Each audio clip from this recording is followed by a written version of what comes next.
Little Horse and Big Conversation. Welcome to Little Horse and Big Conversation, where we give them their say, let the horse guide the way. Here at Little Horse and Big Conversation, we have the choice, so let's give them a voice. Here at Little Horse and Big Conversation, Little Horse and Big Conversation.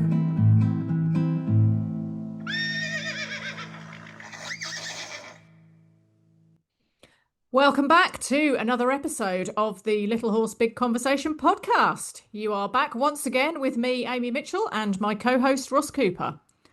Say hello, there. Ross. Hello there. Oh, you've gone all Hello there. you've gone all Farmer Giles on us. I'm trying to perfect my Somerset accent, Yeah, oh, right, okay. Is there a which reason for failed this? epically, obviously.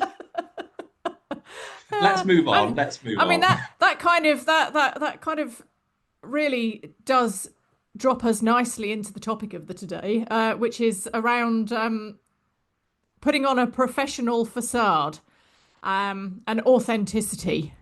And I think it's an interesting one because it's something that, you know, whenever you put yourself out there as a professional, whether it be in face-to-face interactions with clients or whether it be via social media or anything else, any other kind of way that you're presenting yourself to a client, I think there's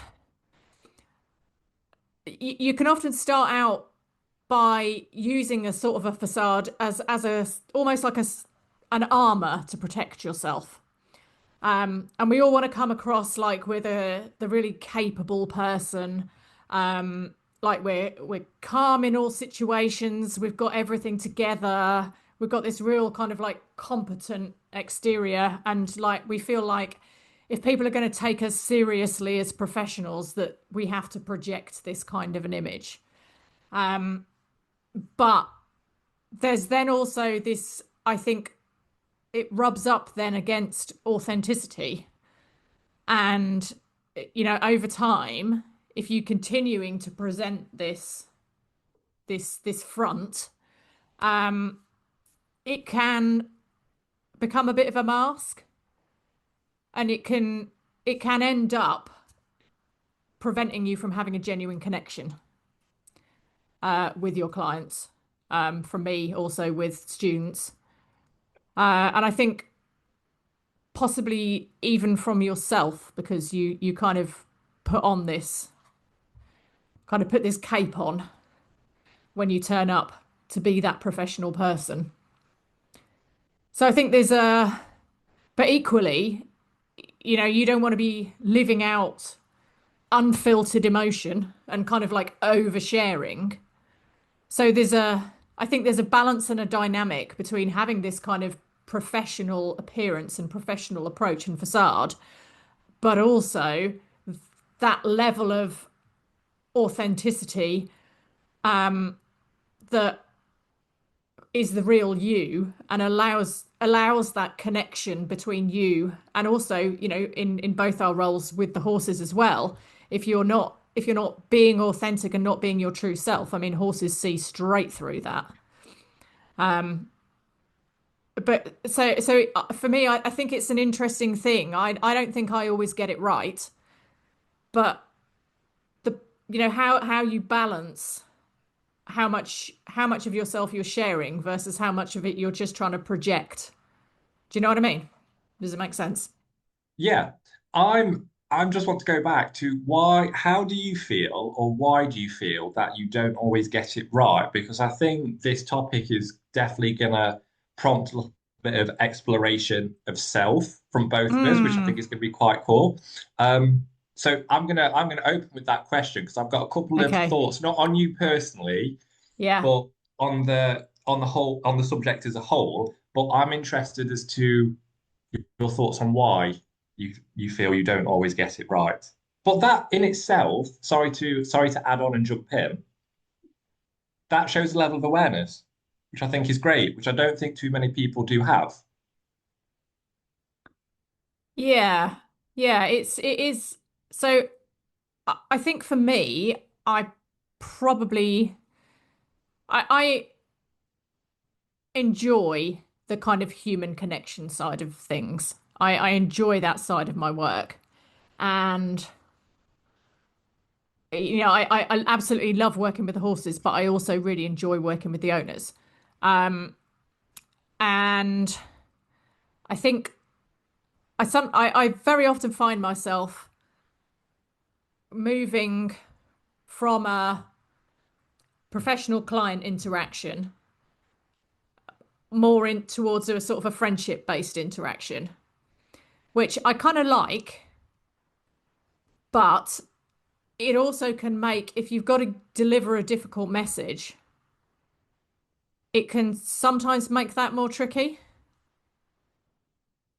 So it's Yeah.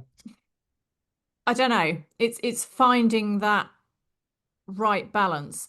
Or, if there comes a point where, which I've had recently, where I've been reducing my client numbers, if you if you need to do something like that and part ways with someone, I think if it's someone that you've only ever had that very professional, I'm coming in to do the piece of work, you know, we have a friendly chat, but it's very much strictly based around the topic. Um, that is a much easier relationship to be able to kind of park and say, okay, for whatever reasons, I don't think like recently, I've just needed to cut my work numbers down. But the clients that I needed to cut down were ones that I had really good relationships with, which was a double-edged sword because I knew that because I had a very good relationship with them, they'd be very, very understanding about it. But equally, I found it much more difficult to be able to say, actually, I can't keep working for you because we have that personal connection. Do you see? Just am I Yeah, you're being clear? making Yeah, sense. Yeah, yeah. you're making sense. But it seems like this is now going a little bit deeper. Oh, maybe. Not expecting this on Monday afternoon. Um, No. I think so. Is that more to do? So, does that necessarily mean that you feel that you're not being authentic, or that you are promoting No, more of a facade because you're making through those professional connections merging into friendships, you are making quite authentic connections. 100%. I just wonder whether it goes. So I think somewhere there must be this like beautiful line that perfectly weaves itself between the professional relationship moving into the more personal friendship relationship, and that there's somewhere Yes. there's this really nice fine line that where you can bring authenticity to the relationship, but it's still a professional relationship. Do you mean bringing authenticity without it merging into a friendship? Maybe, yeah. I mean, it's that. I know that's always. To be honest, it's something that I sometimes contemplate because there's part of me that feels like, you know, I should have a separation. There's obviously always going to be some clients that you really connect with. Yes. Yeah. And that's kind of how we got to know each other and we got to be friends because you started coming out to Jasmine and it's built into a really good friendship. And that's those situations are going to happen. But I feel like when I look at it dispassionately, I sometimes think, oh, maybe I'm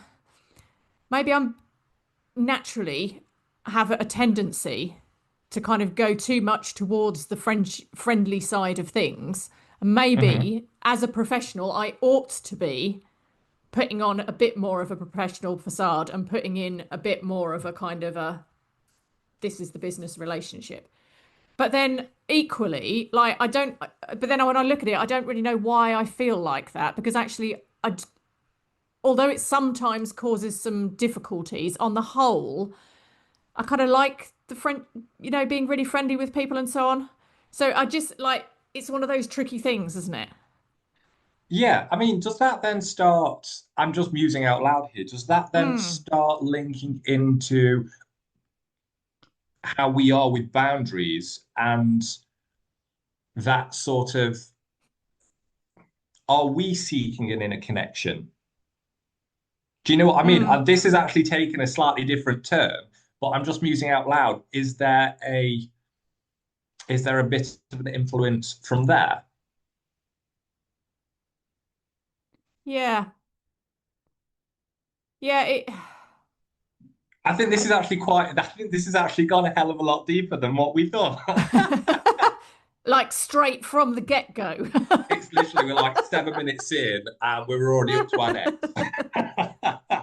I mean, it's also because I'm going to have to contemplate that particular question a little bit longer.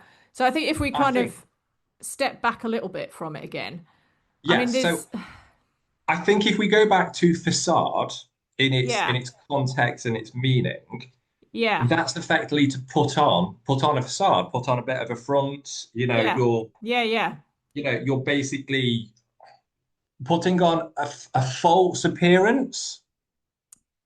yeah, It yeah, yeah, within its definition, within its context, but it could be a false appearance or it could be to hide true feelings.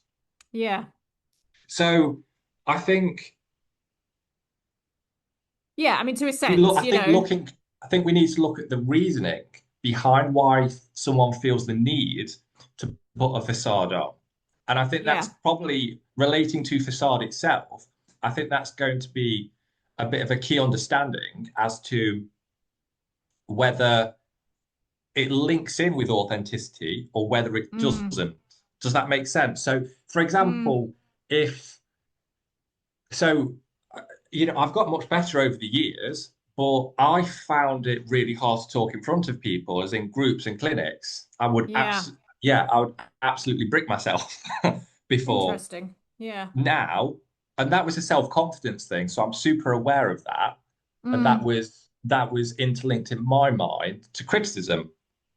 I'm putting myself yes, in a very yes, vulnerable situation.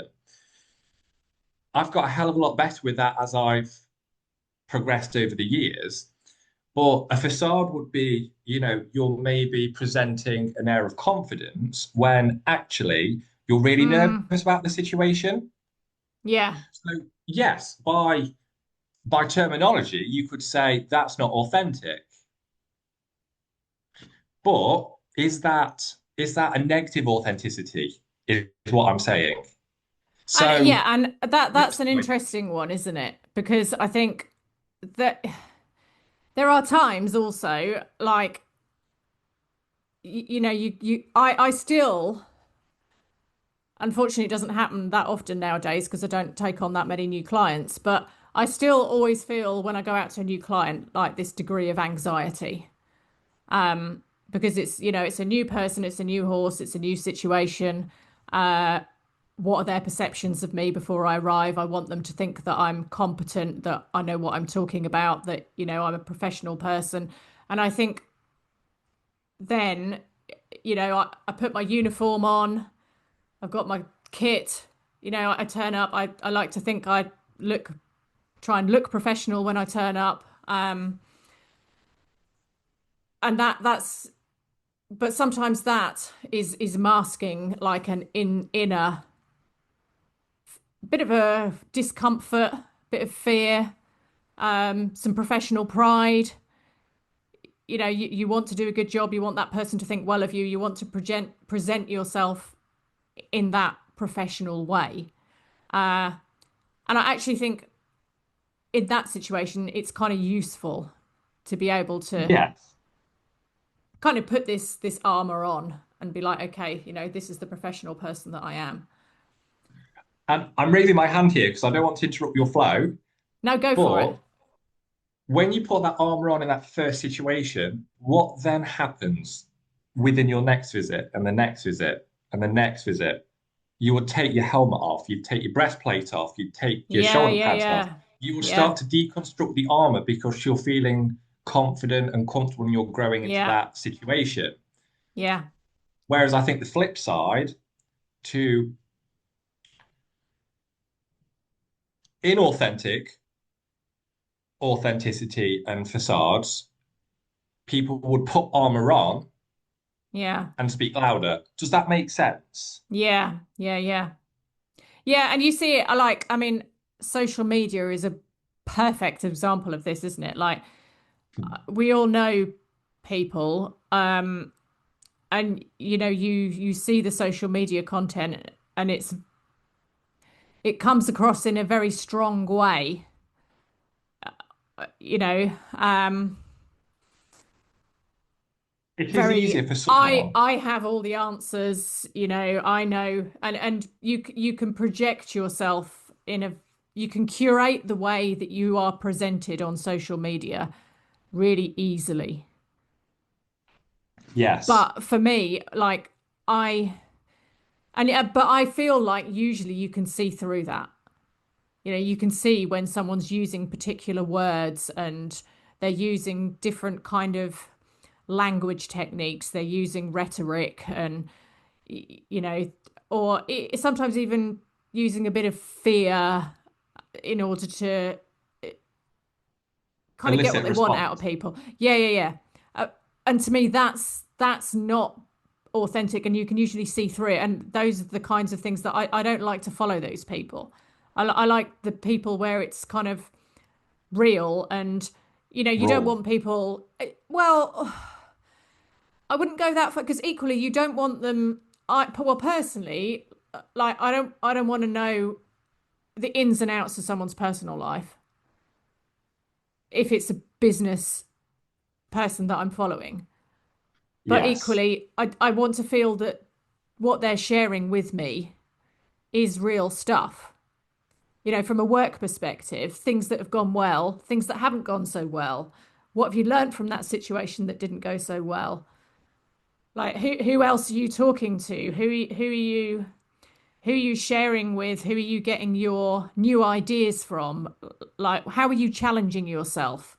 I don't just want to see this like perfectly curated, here's me and I know everything, and everything is perfect and I'm beyond any kind of critique. I want to feel, I don't know if I'm explaining this very well. No, you are. You're doing a good job. Keep going. I I know mean, I what you're think there's saying. there's a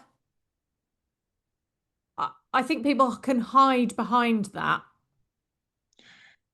It's easier with social media Mm, to hide behind the persona that you've created because there's a screen between you and the rest of the world. yeah, I think it's harder when you're in person, yeah, and I think that's why authenticity is such a key player. yeah, And I think from a professional level, it's an interesting balance to try and strike. So going back to what you were saying earlier about, when you do in the, rare occasion that you take on a new client, mm, you feel that element of, anxiety. What if they don't like the way it work? And, you've got all of yeah, this. yeah, yeah, I still feel like that a lot of the time. mm, I was on a clinic a couple of months ago, and there was, I think there was probably about 8 people in the clinic, and it was a really lovely 3 days. But I sat there on the first day and listened to everyone do their introductions, and I'm there like, "Hi, I'm Ross, I'm a horse trainer," and then that was it for yeah, me because I felt slightly inadequate. mm-hmm, Now that's my own projection. I'm very aware of that, but I didn't. I didn't go. My ego didn't trigger to go. I'm Ross. Da da da da da da da. It was just this is what I feel comfortable with at the moment. yeah, But I think when you and that's still that's still fluctuating with my own insecurities, which I'm super aware of. But I think when it comes into your professional working relationships, I think it's quite an interesting one to try to balance in terms of like you said, you don't want the over disclosure and the oversharing. no, At the same time, you want someone being real. Yeah. about life and what's happening. And I Yeah. think professionally, that's I think that's always going to be gauged by someone's perception of what each of those aspects entail. So for me, you know me, I've got high professional standards of how I like to conduct myself, whether that is time. I know a lot of people will probably raise eyebrows at that. Communication. I don't know what you're talking about, mate. I feel seen and I'm sweating. Um, yeah, communication, content. I mean, content for me is the last thing, but I like to be authentic with what I put on social media. I think that is very important. But Mm, ultimately, how I show up for that person, to that person, and for the horse. yeah. Now, I, so they're my professional standards, but I also feel that sometimes there needs to be a little bit of disclosure if things personally are quite heavy. Like, as we spoke about on a previous episode, this year has thrown about so many changes and life events where it's been really hard to balance everything with the mental capacity that you have Yeah. or that I've had. So I don't like oversharing and telling people about what's going on personally because I personally don't feel that my personal situation should be affecting my working standards and those and how I conduct myself with the horses. Yeah. So Yeah. I think I've actually managed to find a relatively decent balance recently of communicating that actually I've got quite a lot on. Please bear with me. That is me communicating authentically and also at the same time working in a boundary that I will be in touch if I can. And then how another person responds, I Yeah. can't Yeah. do That's anything down to about them. that, whether they're No. like, okay, I'm happy to wait a few weeks and that's absolutely fine, or whether they're like, a couple of days later, I need a response from you now, which Mm, again, absolutely fine, but it's in that response to it. So I think it's I think it's a difficult one to balance, and especially it's an interesting one to balance when you form stronger connections with people that you work with, because in the way that we work and how we work, you can't not, mm. Yeah, I think you're right. but you're still showing up and you're being real Yeah. about life, about situations. And just going back to what you were saying earlier about how people present themselves. I think when it gets into negative authenticity and a facade is being put across for the wrong reasons, Mm. I think that's when the ego is tripping and there's too much of that involved. Yeah.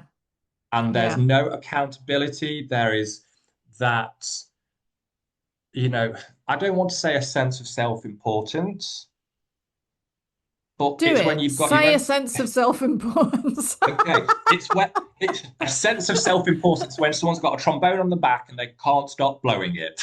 Yes, indeed. And Yeah. I think that is really dangerous, and I think it can also be really limiting to that person's growth. Yeah. Now, I'm not saying if someone shows up authentically that they're better than someone who doesn't show up authentically, because there are going to be improvements in each camp that are going to be Mm. needed because it would be egotistical to go, well, I'm better than that person, which isn't the case. We're all on the same level. We're all on different places with different experiences, which contributes to the facade that we feel we need to put out to the world. But when it comes to showing up the best that we can for people and horses that we're there to support, that we work with in whatever capacity and role, I think showing up as real as you can at that time is really vital because, like you said earlier, the horse is going to see through it Mm. Oh gosh, yeah. I mean, they and the spot horse will it. read it. Spot it when you're across the other side of the car park. Yep, they do a 180 and they're the opposite direction. I mean, perfect example of that being the the the ultimate, I think, of picking up on your vibe is Prince, the little horse on livery at my yard. I mean, Love that pony. that he maybe we'll do an episode about him one day, um, and his journey. That would Well, be quite a lovely thing, wouldn't it? he's Um, actually going to have a little bit of a feature in my book. Oh oh, my is he? days, that was a spoiler. Oh, When I write a book, when I write a book, yeah. can we delete that bit? Now I feel better. But yeah, cutting a very long story short, he's quite a well, he's an incredibly sensitive horse, um, and he's very particular about your energy when you're doing anything with him. Um, and he he's he's kind of come around to me catching him to do bits and pieces with him now. But for the first while that he was living on my track, he would happily mosey on up to me and ask for scratches and things. But and it wouldn't matter how well I thought I was concealing it, like I could do all my like centering and grounding myself and get, breathing and get myself so that I felt really soft and grounded and just trying to think about going up to him with no intention. But if I was going up to him with any plan of putting a head collar on him or picking his hoof up, anything like that, he would spot that from 15 feet away. And he'd give you the proper full-on side eye, pull a face at you, and walk off. It'd be like, I don't want any of that energy, thank you very much. And he, for me, like it, he's been great for me, like having to really properly ground myself in order to do things with him. Like he's taught me loads. But same now, he knows what you're going up to him for. So we think we're great. Like we must be such bloody loud, blundering things We to are. these incredibly sensitive, emotionally intuitive creatures. Yeah, you know, we cannot put a facade. We might be able to put the facade on for the owner, but we definitely are not putting a facade on for the horse. No. And I think it's really interesting because I always do like to watch people's animals around them. Mm, I think given the work that we do and how we work behaviorally minded, I think we can't not because we find it interesting and that relational role or that relational aspect is key into how we work. I yeah, mean, I know it's certainly key to how I work because I've got such an emphasis on the whole relationship between the horse and the person. Because there's no point in me coming out and working with a horse if we can't help the development of the person, because I'm not going to be that horse's person for the next 20 years. yeah, yeah. But Prince was definitely, well, is definitely a master of showing you where your energy is, Oh, where totally. your intention is, but Yeah, also because he's had a lot of trauma, he lets you know when he's ready for it. And yeah. I think that is beautiful about horses that they don't put on any of this shit. No, absolutely not. You Yeah, get what you get. And I think if we show up a little bit more like that in the world, I think we'd all be a lot better off. I think we'd all make stronger connections. I think we'd all feel a lot better about ourselves. I think it's just allowing that level of vulnerability I agree. because authenticity is vulnerability Yeah, it is. Yeah, or can be vulnerable to it start certainly, with. yes, it can be. Yeah, But I think being yeah, vulnerable is a really nice space to be in, especially if you're comfortable with it, because I think there's so much growth that comes from there. yeah. It's if you're constantly putting on the mask. I think you're right, aren't you? You're you're limiting your opportunities. Yeah. It goes back to what you said at the start about putting on armor. Mm, If you constantly restrict yourself in armor, you can't grow. no, Whereas if you take your armor off, even if it's piece by piece, it's going to allow for expansion. Yeah. I think that makes a nice metaphor, actually. I'll have to remember Yeah. that because I won't listen to this back. Can't possibly do that.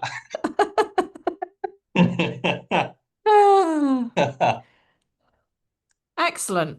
Well, I found that quite a useful conversation, actually. It's kind of it's helped me to think through a few aspects of this. Because I think and I think it's one of those things we all have to decide, what's right for us as individuals.